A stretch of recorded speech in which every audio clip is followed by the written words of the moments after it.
Showbiz fanatics, aba, isang lalaki or siya pala ang lalaking nag-aantay kay Miss Catherine Bernardo na bumalik galing Canada. Sino nga ba siya at kilalanin natin?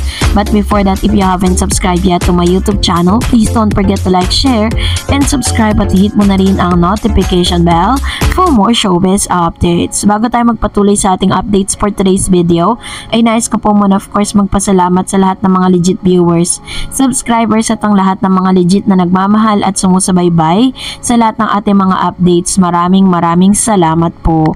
At ngayong araw nga, ang video po na inyong napapanood ay ilan lamang sa mga kaganapan this last August sa 11 Sunday, kung saan namataan nga si Mr. Alden Richards kasama ni Laysam at ni Mama Ten na dumating or bumalik from USA or California to Canada para po ituloy muli ang kanila pong taping ng Hello Love Again. Pero base po sa mga schedules na naka-post kay Mr. Alden Richards sa pagbabalik niya ngayong August 11 kahapon ng Sunday, ay hindi po siya agad sasabak sa kanya pong taping kasi syempre unang-una kailangan niya munang magpahinga and meron pa rin siya mga world tour na kailangan niya pong atinan dito naman sa Canada.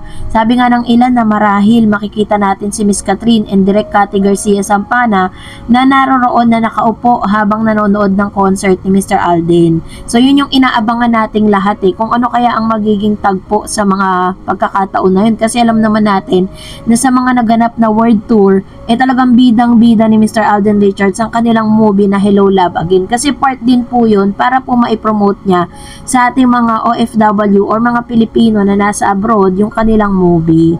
So all in all, naging maganda naman po yung naging resulta ng kanila pong concert. Pero aside from that, ay nakakaloka nga ang ilan sa mga balita na naglalabasan ngayon dahil matapos ngang mapabalita na marami talagang nagkaka-interest kay Miss Catherine Bernardo, hindi lang po mga actors and actresses, maging mga sports, mga nasa field po ng sports, politics, pero sa isang interview po ay meron po tayong isang lalaki na nag-confess na tila baga parang hinihintay niya di umano itong si Mr. Ron Angeles or si Miss Catherine Bernardo, para po makapareha. So sa isang interview ay nagpaunlak nga itong nagngangalang Ron Angeles na sinasabi niyang hinaantay niya si Miss Catherine Bernardo or gusto niyang makapareha ang actress sa birthday nga ng isang aktor na ito na hindi masyadong kilala na si Ron Angeles ngayong August 12, at ang wish niya ay maging banner year para sa kanya ang susunod na 12 months. Sa kwentuhan namin ng 26-year-old actor ay nireveal niya na pinaka-aasam niyang makapareha si Miss Catherine Bernardo. Alam natin na marami pong mga baguhang aktor at actress ang gusto po talagang makapareha or makasama si Miss Catherine Bernardo sa isang movie, dahil alam naman natin na talagang pag si Miss Catherine, the Asia superstar ang gumanap, talagang tumatabo sa takilya. Dati na raw siyang fan ng ex-girlfriend ni Daniel Padilla at wala siyang pinapalagpas na movie nito, his favorite being Hello Love Goodbye. Doon ko kasi nakita na kahit kanino mo i-partner si Kat ay kaya niyang dalhin. Sabi ni Ron, andun lagi yung pagiging actress niya, ang pagmamahal niya sa craft. Kung sakaling magkakatotoo ang tambalan nila ay hindi rom-com movie ang nais ni Ron, kundi cyber drama or sci-fi para maiba sa panlasa ng tao, he said. Kung sakali ay first time na makikita si Kat sa ganong genre.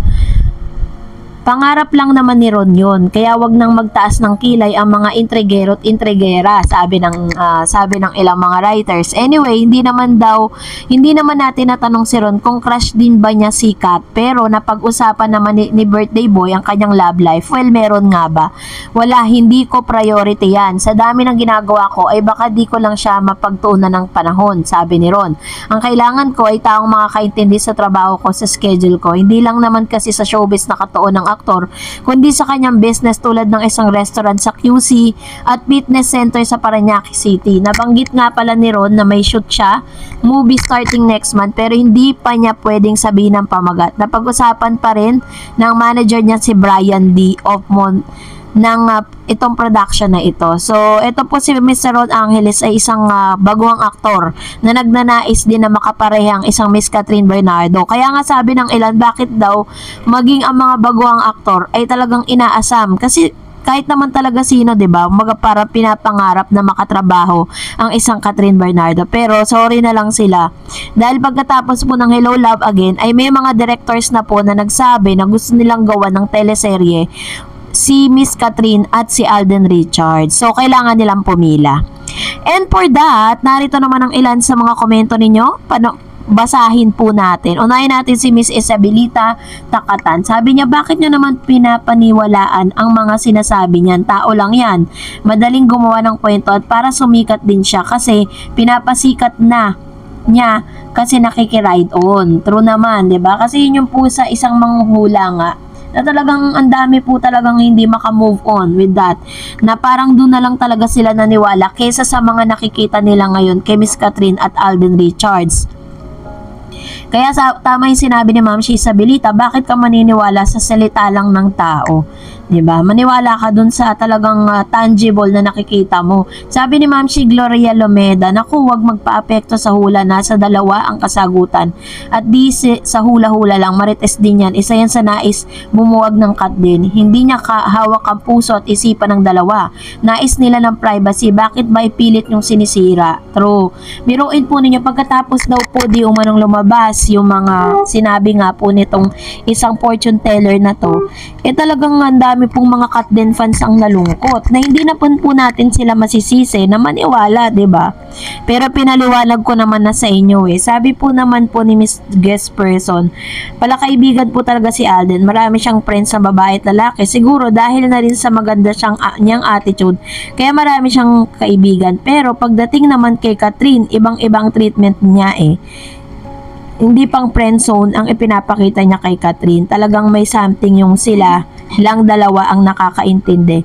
Kaya kung sinasabi ng fortune teller na yan na si Mamu ay hindi totoo, na being friend lang ang Catherine, ano siya, mas magaling pa siya sa Diyos, nahuhulaan niya ang mangyayari sa mga tao, which is very true, diba? So, as I've said po, kasi nga tinawag na hula, ibig sabihin wild guess yun.